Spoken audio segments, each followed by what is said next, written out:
Alrighty, this is video 5. Why is wisdom so powerful and the only thing that remains while everything else is self-destructive, including our flesh?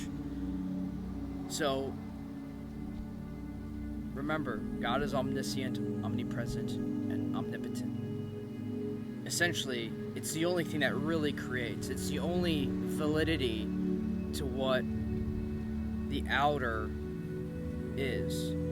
And we'll cover this on a scientific level so that we can understand, because to understand this great powers it takes a lot of discernment and a lot of wisdom and knowledge of the Father, but we have to kind of humanize it, right, in a way that we can conceptualize it and have a point of reference. So wisdom is so powerful is because it is God's language. That's just what it is. It's God's language. It's God's teachings.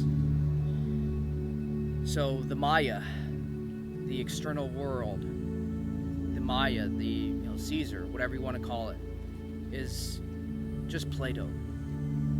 So it's the carnal mind. It's the ideas, the cars, the innovations, all of this stuff that does serve us. It does serve humanity, but it's just Plato. It's just material. The great deceiver, it's the matrix. It's called the lawless one because it doesn't function on wisdom. It can easily, a building that we may perceive to be a government building can be brought down. Laws can be changed. So, and that really goes for anything. I mean, it's like, it's like models of cars. I mean, like fashion. I mean, like anything, teams, academics, like everything is always evolving. So don't put a lot of emphasis on those things because they will always be evolved. And here's another aha moment. If you do that, then you're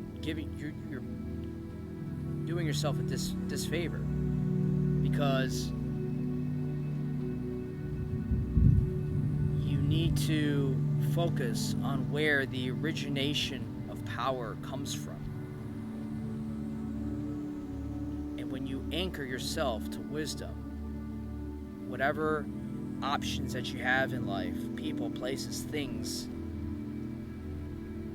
after you do a self-audit on whether or not it is part of you, if you see this part of you, then you'll be able to make the right decision. Am I doing this because... Am I joining this group of friends to do this because I want to be liked?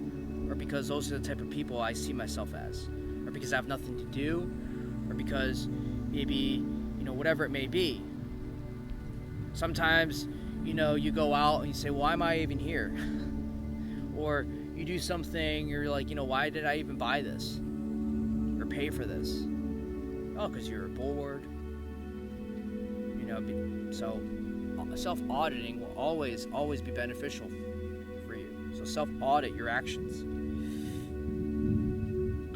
This lawless one, the matrix, the Maya, Caesar's palace, the valley of the shadow of death, the always changing material Plato world, was given the ability to deceive and to tempt, but never to create.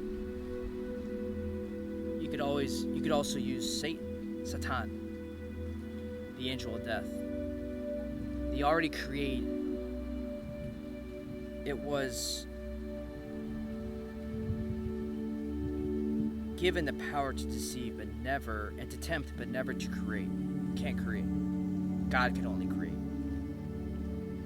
For this is the only power it has.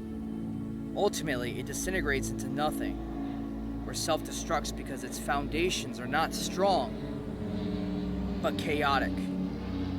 So it must resemble and portray that in the physical realm.